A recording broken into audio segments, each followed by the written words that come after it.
What Would Diplo Do? Is a PR exercise that actually works as TV. The world is long overdue for an EDM spoof, so much so that its beats and gags are already easily imaginable. Its lead would have a suitably generic name sourced from the DJ pseudonym playbook, onomatopoeia, verb, or just two random nonsense syllables.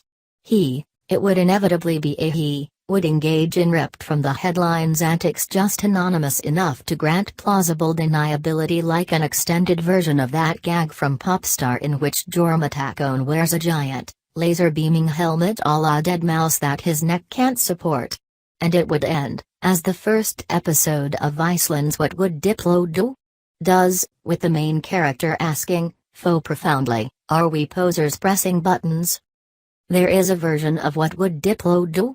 That is content to be a send-up of the laptop maestro.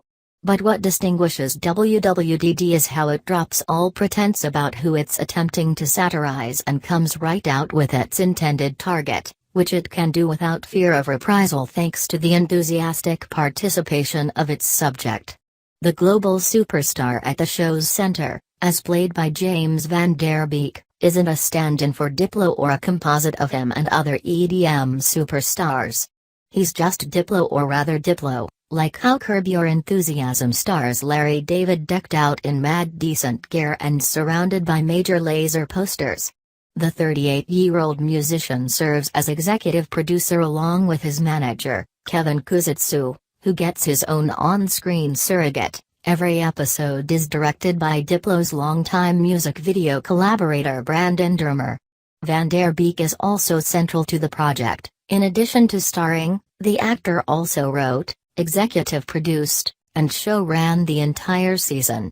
But in a key sense, WWDD is one giant, meta, half-winking, half-earnest brand-building enterprise for its namesake, and it's that extra twist that makes an otherwise perfectly clever pot-shot at an imminently mockable subculture so intriguing.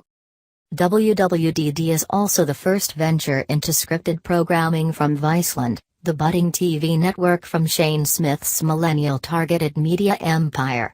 Viceland's lineup has thus far been insistently on-brand: a late-night show from podcast personalities Desus and Mero, a weed cooking show called Bong Appetit, a queer travelogue hosted by Ellen Page. What Would Diplo Do? With its winking self-deprecation and almost fictional proximity to real life, could only come from a company that prides itself so much on edge, albeit the camera-ready and celebrity-friendly kind. The initial press release described WWDD as Louis meets world star hip-hop crossed with This Is Spinal Tap. True to the name, Van Der Beek's fictional Diplo does many of the same misguided things the real one does.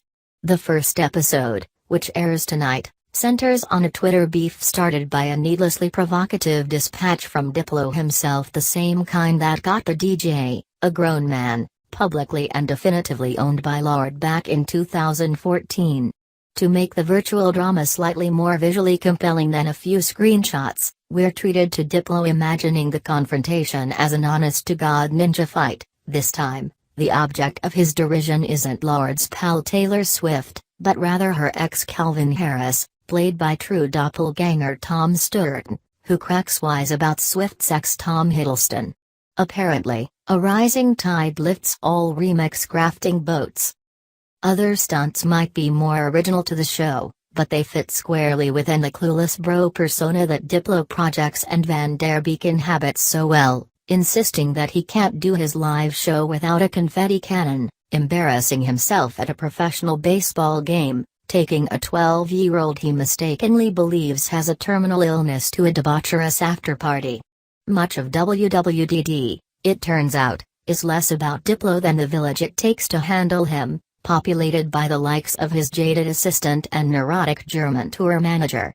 The general thrust of the humor is intuitive enough, implying not so coyly that the world of professional EDM is stocked with man-children wildly overpaid relative to their real yet hardly world-changing talents.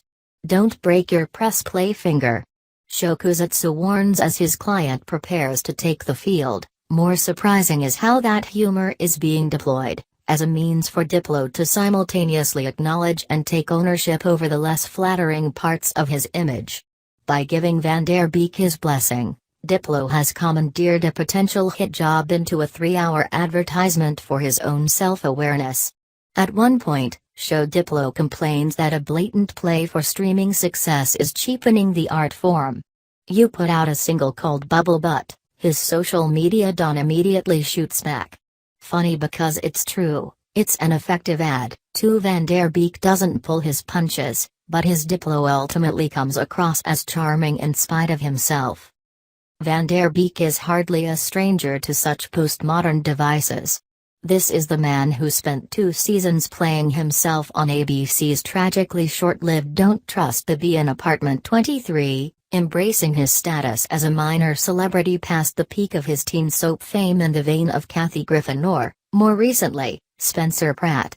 By inducting Diplo into this hallowed tradition of beating jokesters to the punch or maybe just joining them while also delivering a genuinely amusing comedy, Van der Beek has created a fascinating hybrid of storytelling and PR offensive.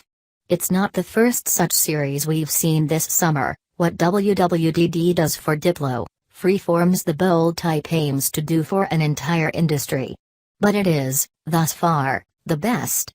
Would that all thinly veiled spin came with so many one-liners about Instagramming your meditation session.